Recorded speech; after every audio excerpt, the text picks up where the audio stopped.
Hoy estamos comenzando una serie nueva que va a durar solamente un mes, el mes de marzo, si Dios quiere, y es acerca de la sangre de Cristo. Cuando nuestra hija mayor tenía más o menos 2 años, ella solía agarrar un ají como un morrón, un ají de estos. Y lo tomaba con esta mano así, y ella hacía que esto era un micrófono. Y ella cantaba lo siguiente, cantaba: hay poder en la sangre de Jesús. Y no sé si era la única canción que sabía, pero siempre repetía: hay poder en la sangre de Jesús. Por supuesto que ella no entendía mucho en sus 2 años de qué se trataba, pero lo cantaba. Faltando ahora un mes para la Pascua, vamos a comenzar hoy, como dije, una serie nueva de cuatro mensajes que hablan acerca de la sangre de Cristo. Hablan acerca de la sangre de Cristo. Yo el año pasado comencé a leer un libro muy interesante que se llama Deseo ser puro. El autor se llama Ted Roberts y es un libro que habla de las adicciones, especialmente las adicciones sexuales, pero es aplicable a cualquier tipo de adicción y es un libro muy bueno. Y este autor habla de que la sangre de Cristo fue derramada en 4 lugares. Cuando uno lee el Nuevo Testamento, uno puede observar que la sangre de Cristo se derramó en 4 lugares. Número 1, en Getsemaní, el pasaje que vamos a ver hoy. Otro es en la corona de espinas, cuando Jesús le clavaron en su cabeza la corona de espinas.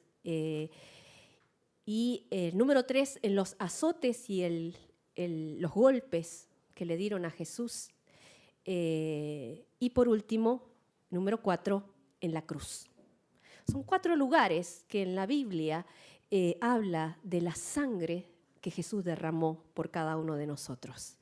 Entonces me dio mucho interés estudiar estos pasajes específicamente y quiero compartir durante este mes con ustedes acerca del poder de la sangre de Jesucristo para nosotros los que somos hijos de Dios. Y quisiera tomar cada uno de estos pasajes y juntos aprender acerca del poder de la sangre de Jesús. Y le he pedido al Señor que nos enseñe a entender más profundamente lo que significa la sangre de Jesús. ¿Sí? Vamos a orar. Amado Padre Celestial, gracias por esa cruz que fue en nuestro lugar. Gracias por tu Hijo Jesucristo y gracias por la salvación que tenemos en Él.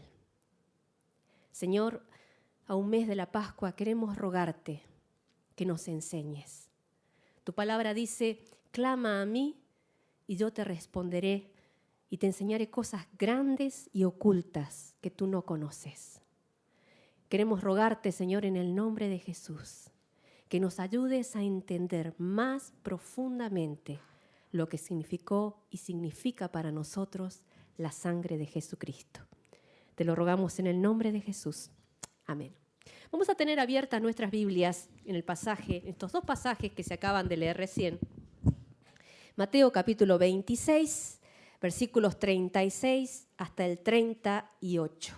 Mateo 26, del 36 hasta el 38, primeramente vamos a leer. Dice así el versículo 36. Entonces llegó Jesús con ellos a un lugar que se llamaba Getsemaní y dijo a sus discípulos: sentaos aquí, entre tanto que yo voy allí y oro. Y tomando a Pedro y a los 2 hijos de Zebedeo, comenzó a entristecerse y a angustiarse en gran manera. Entonces Jesús les dijo: mi alma está muy triste hasta la muerte. Quedaos aquí y velad conmigo. Esta era la noche en que Jesús iba a ser entregado Momentos antes él había compartido, como se dijo recién, la Pascua con los discípulos. Y Jesús, mientras estaban cenando, les contó, les dijo a los discípulos que uno de ellos lo iba a entregar. Jesús habló de que uno de ellos lo iba a traicionar. Y Pedro estaba allí escuchando, los discípulos estaban allí escuchando, preguntándose quién será. Y también Jesús les dijo que él iba a ser entregado y toda la gente iba a huir y que ellos, sus amigos, también iban a huir. Y Pedro, que era siempre el que hablaba más, que era todo boca, él dijo: Jesús, aunque todos se escandalicen de ti, yo no me escandalizaré. Él era un especialista en prometer. Él era especialista en hablar. En otras palabras, Pedro le dijo: Jesús, tranquilo, aunque todos te abandonen, de todos estos, aunque todos te abandonen, yo no te voy a abandonar. En una versión dice: hasta la cárcel te voy a acompañar, dice, ¿no? Cuenta conmigo, Señor, yo no soy como los demás. Así que Pedro, con toda su confianza, le prometió al Señor que siempre vamos a estar juntos porque tú y yo somos equipo, Señor. Yo siempre voy a estar contigo. Y en esa misma noche, dice la palabra de Dios, que Jesús le dijo a Pedro: Pedro, antes de que el gallo cante, es decir, antes de que llegue el amanecer, tú me vas a negar 3 veces. Yo no sé si Pedro entendió o no entendió, pero así el Señor se lo dijo bien claro. Quiere decir que el Señor sabía lo que iba a pasar. Jesús sabía exactamente lo que iba a suceder. El Getsemaní no lo tomó al Señor de sorpresa, este lugar y esta situación no la tomó de sorpresa, sino que Jesús conocía exactamente lo que iban a suceder en las siguientes horas de su vida. Y esto es importante porque Jesús había nacido justamente para un propósito, y era el propósito de morir en una cruz. La mayoría de la gente nace para vivir, pero Jesús nació en este mundo como el Hijo de Dios para morir. Y el propósito de Jesús era morir en esa cruz por cada uno de nuestros pecados. Y Jesús sabía eso y sabía exactamente lo que le esperaba. Sabía que le esperaba castigo, sabía que le esperaba humillación, sabía que le esperaba muerte, sabía que le esperaba morir en la cruz por cada uno de nosotros en una muerte horrible y dolorosa como nadie puede imaginar. Y él lo sabía. Y dice que la palabra que esa noche, en lugar de regresar después de cenar con los discípulos, en lugar de regresar a casa, el Señor se detuvo en este lugar llamado Getsemaní, que era como una especie de huerto, y se detuvo allí porque Jesús necesitaba orar al Padre. Versículo 38, Jesús le dijo allí: mi alma está muy triste hasta la muerte. Jesús estaba angustiado y triste, dice el pasaje. Pocas veces la Biblia habla de lo que Jesús sentía en su ánimo y en su corazón. Muchas veces lo vemos haciendo cosas, predicando, enseñando, sanando, yendo de un lado hacia otro. Pero pocas veces el pasaje se detiene para decirnos lo que había dentro del corazón de Jesús.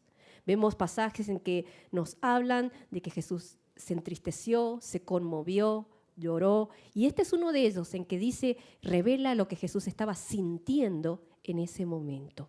Y dice que Jesús estaba angustiado, tenía angustia y estaba triste. Y él le dijo a sus amigos: me siento tan triste, que me siento morir. Yo no sé cuántos de ustedes han alguna vez experimentado una tristeza tan grande que uno se siente morir.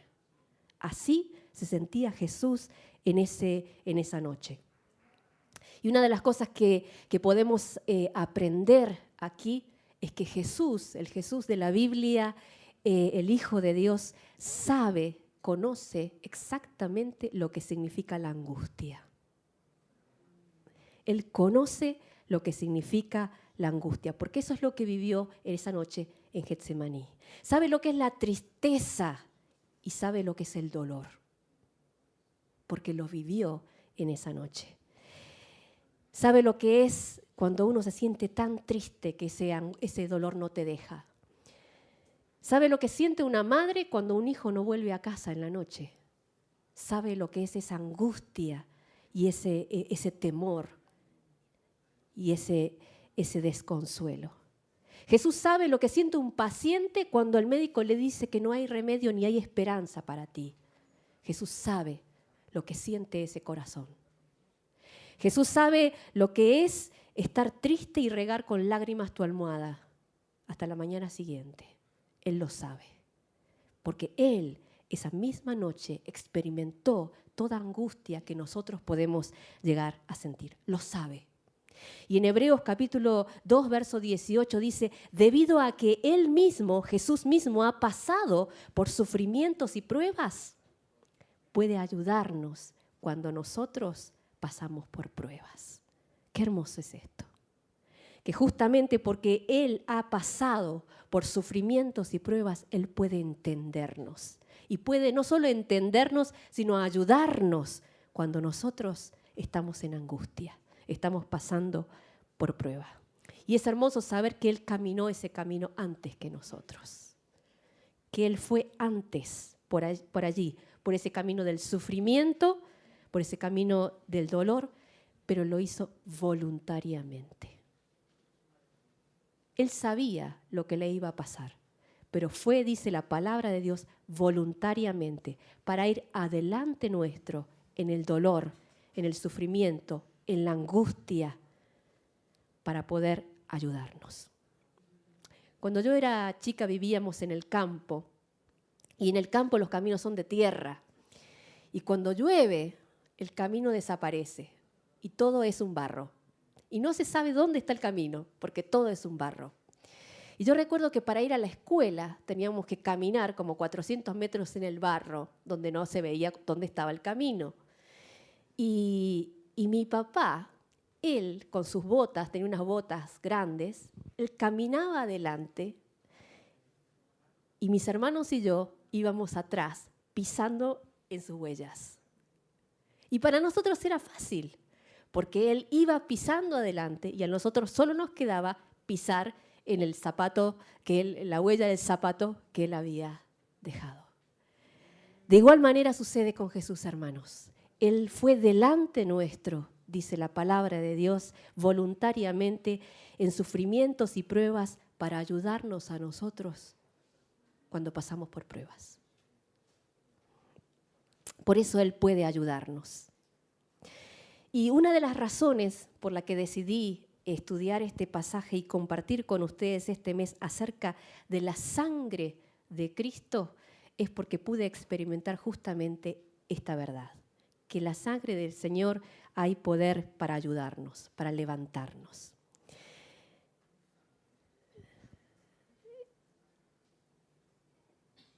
Dice la palabra de Dios que estando en angustia, Jesús pidió a sus amigos que lo apoyen orando. Versículo 38 dice que le dijo a Pedro, Jacobo y Juan, sus más íntimos, mi alma está muy triste hasta la muerte, quedaos aquí y velad conmigo. Jesús iba a orar y le pidió que ellos también estén intercediendo, despiertos, apoyándole en oración. Y Jesús le pidió apoyo a sus amigos y le dijo que estén orando. Dejó a los otros discípulos y él solamente con ellos tres les abrió su corazón. Y así hacemos nosotros también, cuando nosotros estamos en angustia. Nosotros cuando estamos en desesperación, nos sentimos desesperar por alguna razón, enseguida pensamos, al menos yo hago así, no sé si ustedes, pero pensamos en 2 o 3 personas que sabemos que podemos llamar y ¿sabes qué? Por favor, ora por mí en este momento, porque yo no puedo, ¿no? Y uno piensa en personas que uno sabe que van a estar allí doblando rodillas por uno, porque uno los conoce. Y Jesús tenía a sus 3 más íntimos, de entre todos sus discípulos, a estos 3 más íntimos, y Jesús los llamó aparte y le dijo, por favor, Jacobo, Pedro, Juan, yo necesito, esta vez los necesito, me siento morir de tristeza, ayúdenme en oración. Yo me imagino a Pedro ahí diciendo, Señor, por supuesto, cuenta con nosotros, para eso estamos los amigos. Y y ellos se quedaron allí mientras Jesús se alejó un poquito para orar a solas. Yo no sé si ellos no pudieron entender lo que Jesús estaba hablando. Yo no sé si no se dieron cuenta la gravedad de la situación, si no se dieron cuenta cuán triste Jesús estaba. Yo no sé qué fue lo que pasó, pero no pudieron entenderlo, no pudieron darle el apoyo que necesitó y no pudieron consolar a Jesús en ese momento. A pesar de haberle prometido, vamos a estar hasta el fin contigo, al rato, dice la palabra de Dios, que se quedaron dormidos cuando Jesús más los necesitaba. Y dice la palabra que Jesús volvió y le dice, ni siquiera una hora pudieron estar despiertos. Volvió y no había pasado, ¿no? Mucho rato, había pasado una hora nada más que Jesús volvió y ya estaban ronque y ronque los muchachos. Y Jesús se sorprende y dice, ni siquiera una hora pudieron ustedes orar por mí. Y Jesús se sorprende y ahí les confronta. Mateo 26, 40 dice, vino luego a sus discípulos y los halló durmiendo y dijo a Pedro, ¿así que no habéis podido velar conmigo una hora?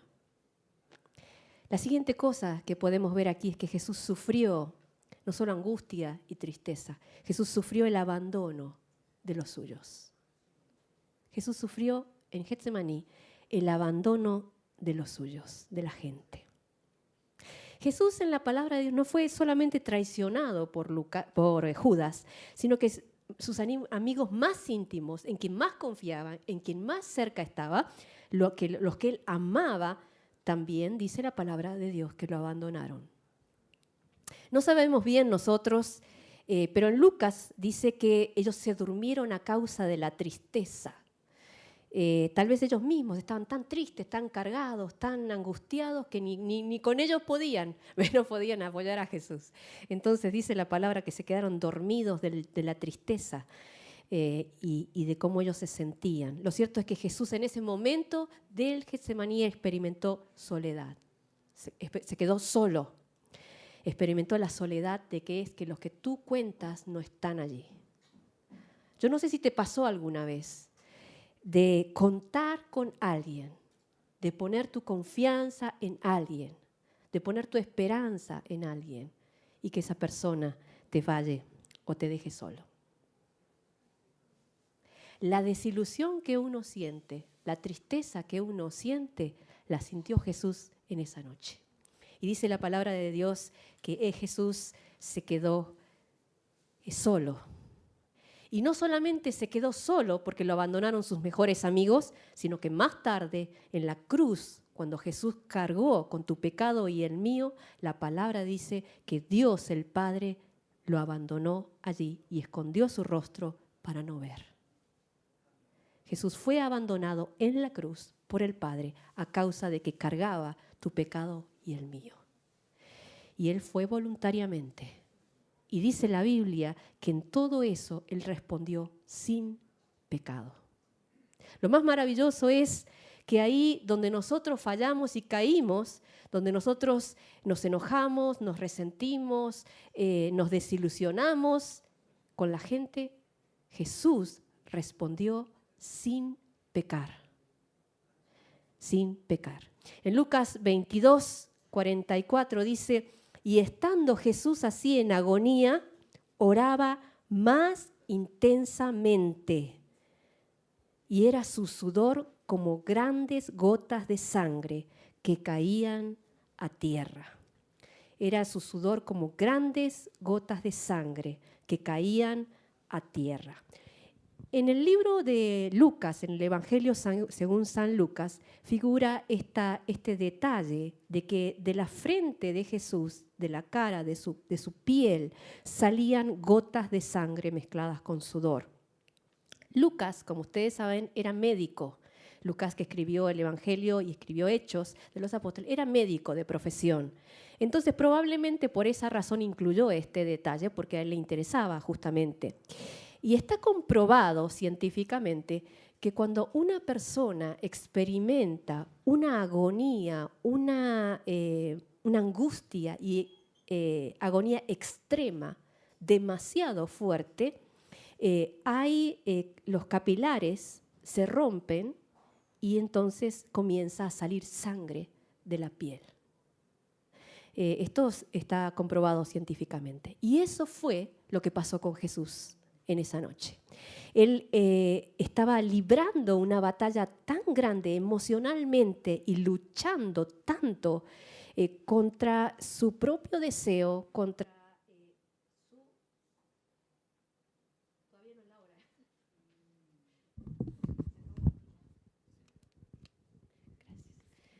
Hola.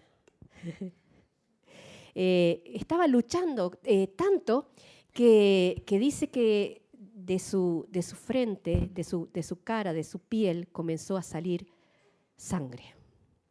Y es en ese momento en que Jesús libró una batalla contra su voluntad. Esa batalla de decir lo que yo quiero y lo que Dios quiere. Y él dijo, si es posible, no quiero que pase de mí esta copa. Es decir, que no tenga que pasar por todo esto. Pero que no se haga mi voluntad, sino la tuya. Eso fue la batalla que el Señor libró con su voluntad. Y ahí donde Él tuvo victoria, ahí donde Él pudo decir, Padre, que no se haga mi voluntad, sino la tuya, es donde nosotros fallamos. Si nosotros vamos en la Biblia al huerto del Edén, donde estaba Adán y Eva, Dios les dijo algo y ellos eligieron, vamos a hacer lo que nosotros queremos, no lo que Dios quiere. Eso es el pecado. Decir, es lo que yo quiero, no lo que tú. No, es lo que yo quiero, no lo que Dios quiere. Y Adán y Eva fallaron allí. Y nosotros también fallamos allí, cuando nosotros decimos, voy a hacer lo que yo quiero y no lo que Dios me pide, no lo que Dios quiere. Ahí es donde nosotros fallamos también. Y es donde más tarde Pedro falló, donde él negó 3 veces a Jesús, ¿sí? Y el temor lo doblegó. Y ya no es lo que Dios quiere, sino lo que yo quiero. Y él le negó 3 veces y Pedro lloró amargamente. Pero miren que aquí en el pasaje Jesús dice, no sea lo que yo quiero, sino lo que tú.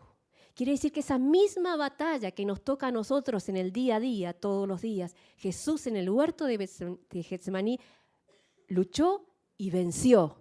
Y dijo que no sea como yo quiero, sino como tú.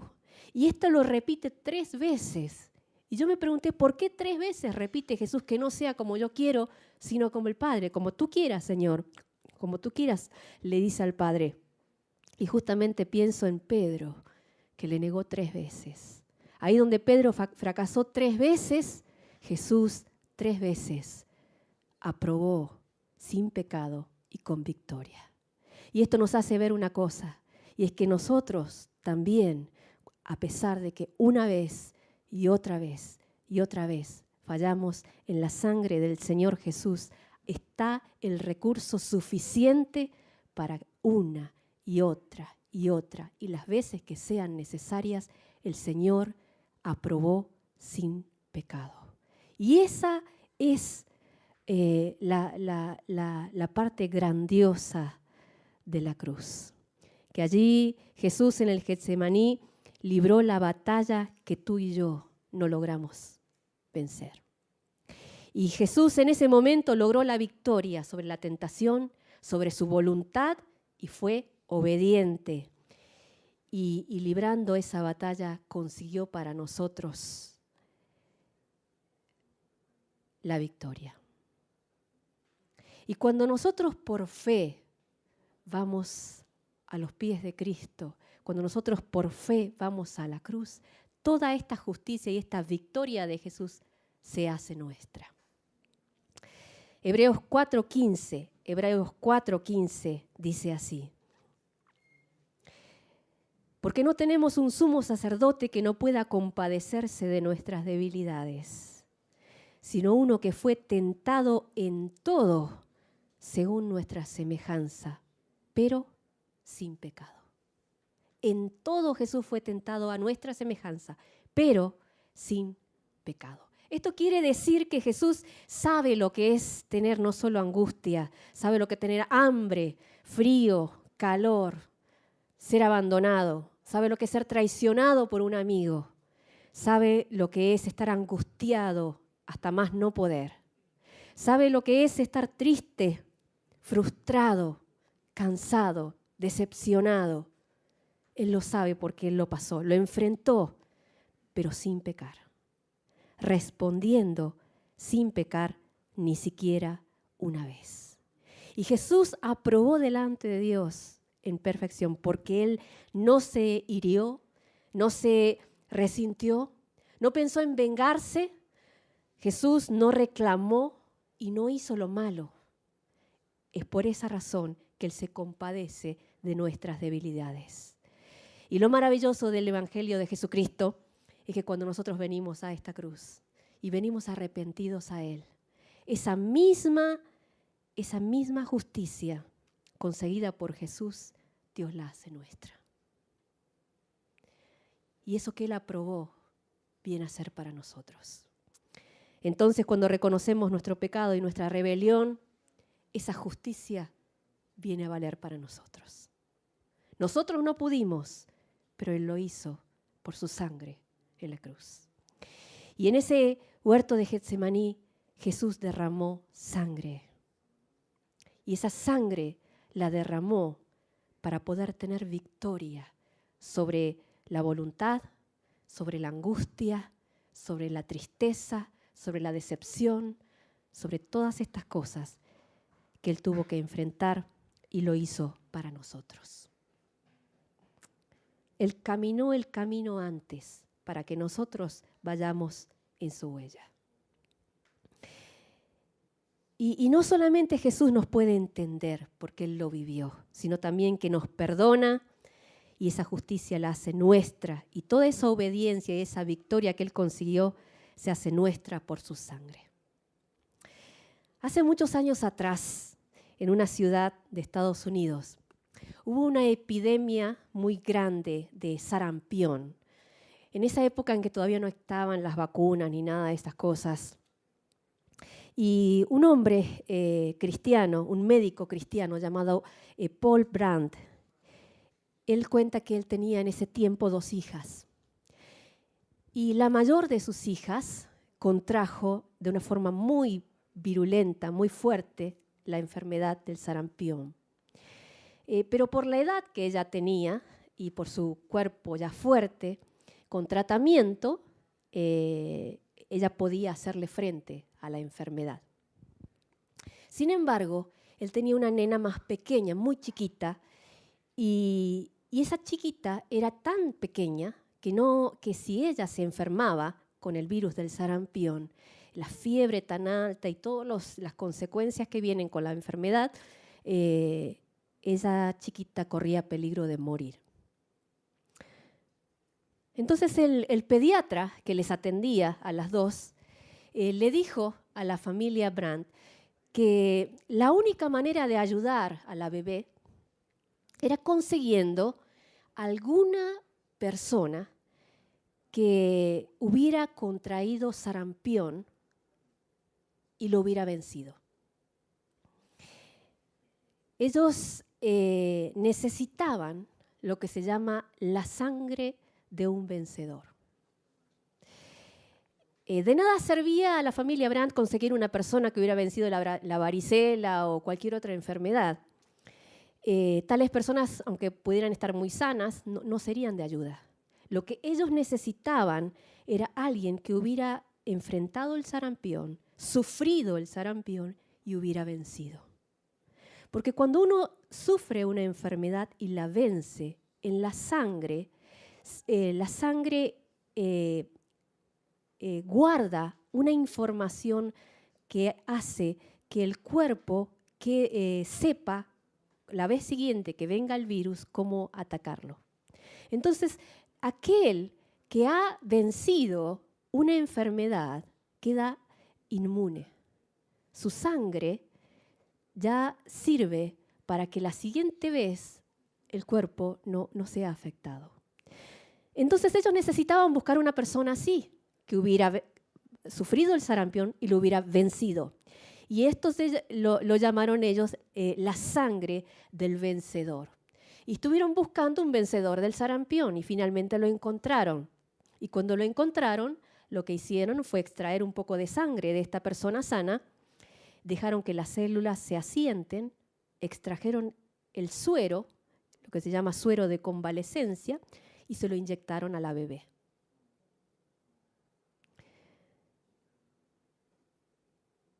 De esta manera, equipada con anticuerpos ajenos de otra persona, con anticuerpos prestados, la niña combatió la enfermedad.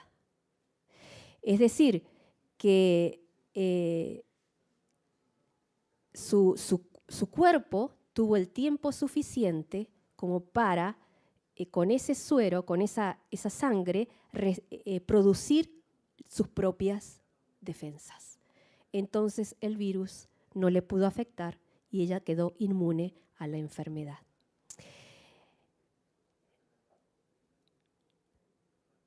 De esta manera, esta bebé venció el sarampión, venció la enfermedad, no por su propia resistencia o por su propia capacidad, sino gracias a la batalla que se libró antes en el cuerpo de otra persona. Repito, ella venció el sarampión, no por su propia fuerza ni su propia resistencia, sino gracias a la batalla que se libró antes en el cuerpo de otra persona. Hermanos, de igual manera, en el Getsemaní, Jesús venció y libró una batalla sobre la voluntad y contra el mismo infierno. Y Jesús libró esa batalla y venció. Y la sangre de Jesús viene a servirnos a nosotros para tener la victoria. Eso que Él pasó y venció, lo convirtió su sangre en la sangre del vencedor.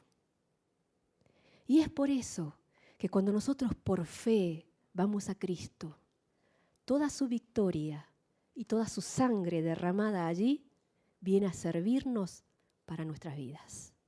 Y eso es lo que sucedió aquella noche en Getsemaní. Por la sangre y la victoria de Jesús, en ese momento, esa sangre tiene poder para nosotros hoy.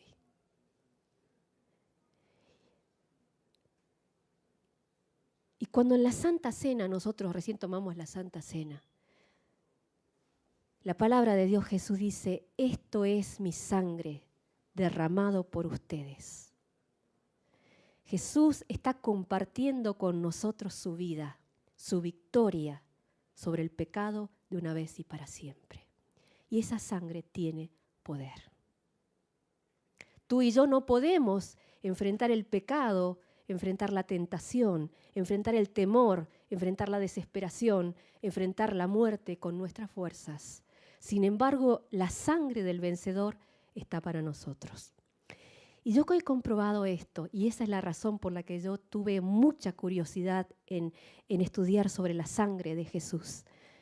Es porque un día, yo le conté esto antes, no hace mucho, un domingo por la mañana, por algo que había pasado, mi corazón estaba sumamente cargado y triste. Sumamente cargado y triste, angustiada estaba. Es muy raro que yo me sienta sumamente angustiada por algo, pero esta vez fue uno de esos días.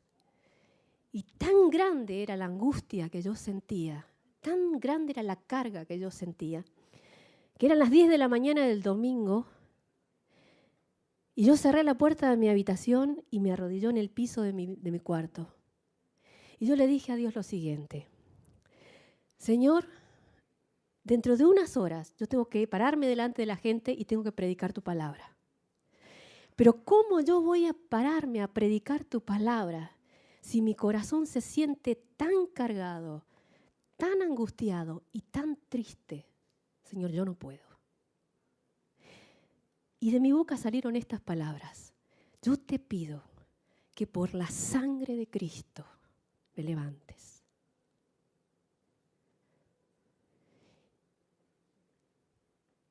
Y terminé de orar, hermanos, y me levanté de ese lugar.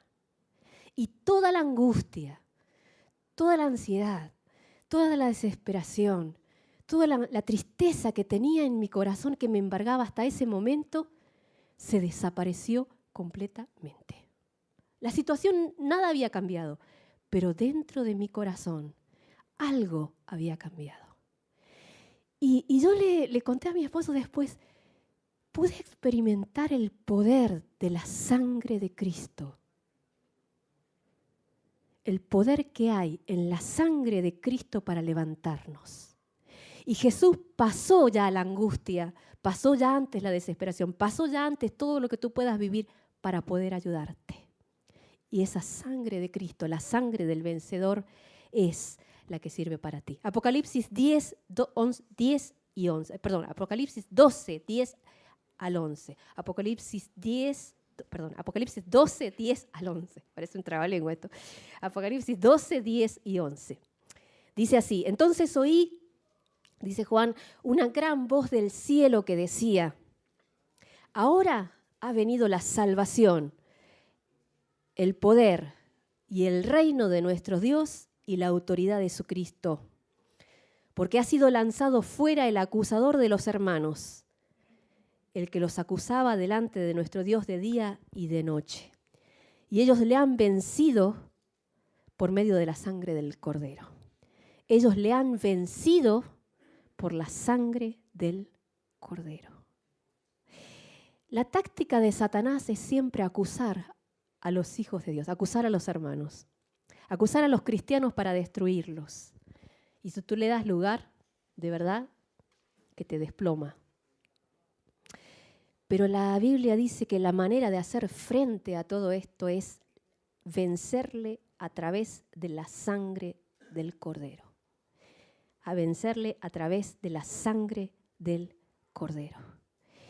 Y a través de la sangre vertida por Jesús en esa noche en el Getsemaní, esa victoria puede ser tuya y puede ser mía.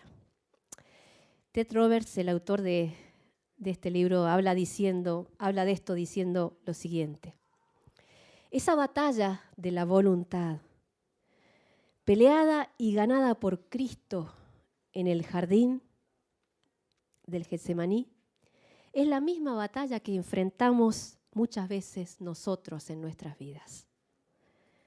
Yo fui libre de la esclavitud del alcoholismo en un instante. Mientras salía de mi auto para pasar otra noche de tragos en el club de suboficiales, el Señor me dijo, no a través de una voz audible, sino a través de una convicción en mi corazón, me dijo que ese dominio del alcohol sobre mi vida se acabaría. Volví a mi auto y me alejé manejando y nunca más tomé otro trago. Fue un cambio radical e increíble para un piloto de guerra. Fue el toque sobrenatural de la gracia de Dios en mi alma. Hermanos, esta es la sangre del vencedor disponible para ti y disponible para mí, para nosotros. Cuando en la semana, en el día a día, tú te ves tentado, te ves tentada, o te sientes desesperar por alguna razón, cuando luches entre lo que tú quieres y lo que Dios quiere y te cueste, o cuando la tristeza llene tanto tu corazón que tú no sabes qué hacer, recuerda que hay uno en Getsemaní que pasó ese camino antes que tú. Y Él es el vencedor. Recuerda que su sangre tiene poder para fortalecerte. Que Él caminó ese camino para que tú vayas detrás. Él dice que sufrió para ayudarnos cuando nosotros sufrimos. ¿Qué es lo que debes hacer? Arrodíllate. Arrodíllate como Jesús se arrodilló en el huerto de Getsemaní y en sumisión delante de Dios pídele que te fortalezca con la sangre del vencedor. Dile, yo no puedo por mí mismo, no puedo por mí misma, pero Señor, fortaléceme por la sangre del vencedor. Él promete hacerlo. Lo hace conmigo todos los días, lo hizo en aquella mañana de domingo, lo va a hacer contigo y con todos los que confían en Él. Amén. Vamos a cerrar nuestros ojos por un momento y vamos a orar.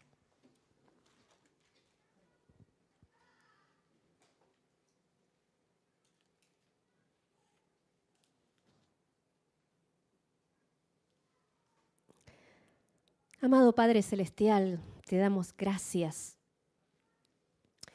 porque en tu palabra hay verdad. Gracias por aquella noche en Getsemaní en que derramaste tu sangre y venciste de una vez y para siempre al pecado, la tentación,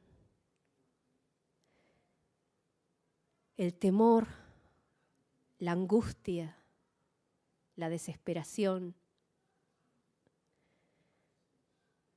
el desaliento, la traición. Venciste el abandono, venciste el fracaso. Y de una vez y para siempre y sin pecar, lograste la victoria. Gracias, Señor. Y gracias porque esa sangre derramada allí hoy tiene poder para levantarnos a nosotros. Señor, ayúdanos que cuando el momento llegue podamos levantarnos por la sangre de Jesús. Y que tu sangre nos fortalezca, Señor, para hacer frente a lo que tú ya pasaste por nosotros. Gracias por esa victoria. Te rogamos que en esta semana que comienza nos ayudes a vivir en la sangre del vencedor. Te alabamos, Señor. En el nombre de Cristo. Amén. Gracias. Que el Señor les bendiga.